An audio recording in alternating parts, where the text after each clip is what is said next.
Yang kita harus tahu adalah kemauan si ikan itu sendiri. Salah satu kita belajar ikan, budidaya ikan, guru kita di samping manusia ya ikan itu sendiri. Ikan itu maunya apa? Dia nyaman apa tidak? Dia sehat apa tidak? Kita harus tahu.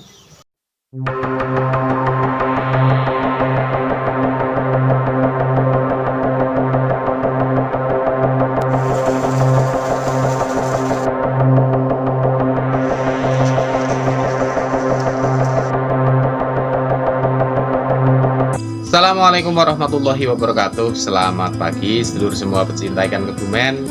Kebumen hari ini cerah. Kena ini nih kawat. Kebumen hari ini cerah seperti ini. Nah, hari ini kita belajar sama-sama lagi bagaimana caranya merawat ikan nila atau budidaya ikan nila yang tidak terkendala cuaca ekstrim. Jadi cuaca ini bukan masalah. Walaupun cuacanya ekstrim, ikannya tetap sehat, ikannya tetap mau makan dan terhindar. Nah, tuh ayam tuh. Dan terhindar dari jamur atau berbagai macam penyakit yang merugikan petani. Seperti apa tekniknya? Mari kita belajar sama-sama. Nih saya lagi di kolam saya, di belakang saya ini. Ini nilainya nilai hitam. Di Kebumen satu minggu ini cuacanya lumayan ekstrim. Kalau siang kayak gini panasnya, panas pokoknya. Tapi selang 1 jam atau 2 jam kemudian tiba-tiba mendung, turun hujan yang sangat lebat. Nah, ini kalau kita nggak tahu penanganannya, ini akan sangat merugikan untuk kita. Kalau kita tidak tahu penanganannya. Nah, saya akan bahas satu-satu teknik penanganan yang pernah saya jalani dan alhamdulillah di daerah sini sudah berhasil. Mungkin nanti panjenengan bisa tiru di rumah, di tempat panjenengan masing-masing. Semoga tips dari saya bermanfaat. Oke, tips yang pertama adalah kurangi debit air atau turunkan debit air. Misal kolam panjenengan itu debit airnya kedalaman 1 meter, turunkan 2/3 saja dari debit aslinya. Ini kolam, ini debit aslinya 80 cm. Terus kita turunkan jadi cuma 25 cm. Nanti kita ukur.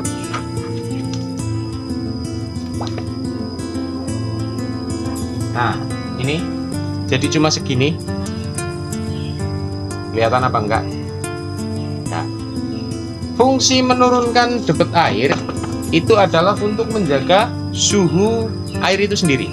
Jadi air ini kalau kita turunkan, jadi kalau malam itu tidak terlalu dingin atau menjadi 2 suhu, yang di atas hangat, yang di bawah itu dingin. Jadi 1 suhu, istilahnya seperti itu. Nah, fungsinya seperti itu. Jadi kondisi air tetap hangat ketika kita turunkan. Kalau suhunya terlalu dingin, terus kemudian berubahnya cepat ke hangat atau dari hangat ke dingin, begitu sebaliknya, itu biasanya ikan akan rentan sekali terkena jamur kapas. Itu dulu pernah saya bahas, kalau enggak nanti saya akan upgrade pembahasannya. Rentan terkena jamur. Oke, itu fungsinya menurunkan debit air. Terus yang kedua, teknik penanganan yang kedua, kita kasih vitamin C. Vitamin C itu saya nggak mau sebut produk, monggo jenengan cari sendiri. Vitamin C untuk ikan, fungsinya apa? Untuk menjaga daya tahan tubuh ikan agar makannya tetap lahap, terus tidak terkena jamur. Selain faktor kena jamur itu, di samping tadi suhunya yang cepat sekali berganti dari hangat ke dingin ataupun dari dingin ke panas, fungsi vitamin C ini juga salah satunya untuk menjaga kondisi tubuh si ikan. Di samping menjaga kondisi tubuh, menjaga nafsu makan ikan, biar nafsu makannya tetap bagus. Nah, itu tips yang kedua tadi ya, dikasih vitamin C. Jangan bisa beli produk-produk. Nah, nanti di kemasannya itu biasanya sudah ada aturan pakainya untuk per berapa ekor ikan, berapa luas kolamnya, nanti sudah ada panduannya di situ. Oke, itu tips yang kedua. Sedangkan yang ketiga adalah setting kolam sedemikian rupa supaya menjaga kondisi kolamnya. Dan tadi kan harus dijaga suhunya, salah satunya diturunkan debit airnya. Nah, ini kolamnya sendiri yang kita setting. Jadi sebelum bikin kolam ini, jangan salah. Di bawah baliho-baliho itu untuk dasar kolamnya kita kasih sekam padi atau merang. Terus gergajian kayu juga bisa. Terus pasir yang halus itu pasir dekat pantai juga bisa. Di samping fungsinya untuk menjaga terpal atau baliho ini dari benda-benda tajam, itu untuk menjaga suhu air supaya tidak naik cepat dan turunnya juga cepat. Nah, settingan kolam ini sangat penting itu dari awalnya. Karena apa? Yang sering terjadi itu